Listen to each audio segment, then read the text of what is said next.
Ils sont 305. Ces membres de famille, utilisés comme boucliers par des terroristes dans une forêt de la Boukou du Mouhoun, sont recueillis par les forces combattantes burkinabées.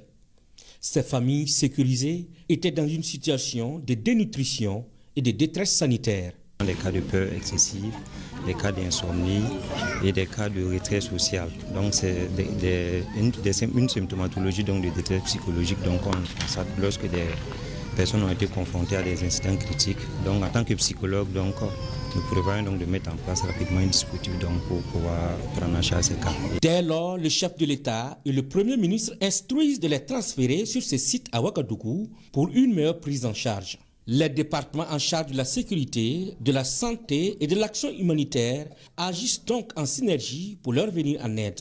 Cette délégation gouvernementale est venue voir ce qui est fait. Nous sommes venus aujourd'hui sur instruction de leurs excellences pour nous enquérir véritablement des conditions dans lesquelles ces PDI sont prises en charge. Le point qui nous a été fait ici par les services sociaux, notamment le ministère de la Santé qui s'est déployé avec toute une équipe pluridisciplinaire. Il y a même des psychologues qui ont été également associés pour prendre en charge l'ensemble de ces personnes. Il y a des cas de paludisme, il y a des cas de malnutrition, il y a des cas de choc psychologique naturellement. Donc tous les cas sont pris en charge à ce jour.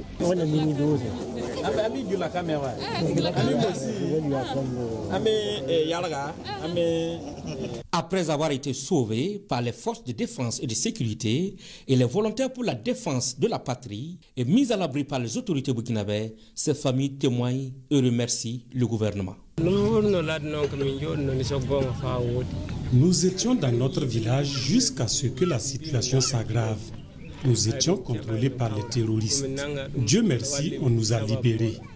Nous sommes ici pris en charge et nous remercions les autorités. Nous avons d'abord été conduits à Solenzo, puis ici. J'ai tout abandonné sauf mes 2 enfants. Merci à Ibrahim Traoré qui a mis des cars à notre disposition pour nous transporter jusqu'ici.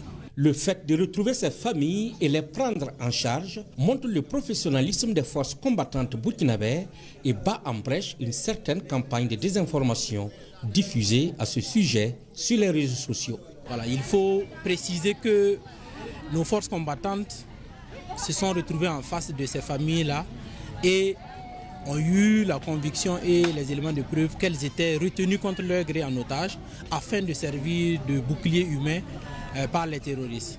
Donc nous sommes dans une dynamique positive de résultats. Nos forces vont continuer les opérations offensives que nous avons enclenchées et nous allons même les intensifier.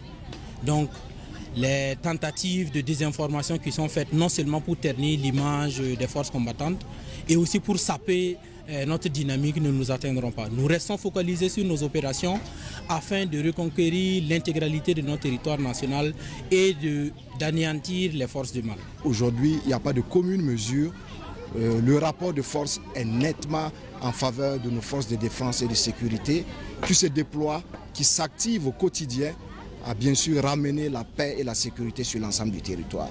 Donc nous lançons l'appel à l'endroit de tous ceux qui se rendent encore complices de ces terroristes.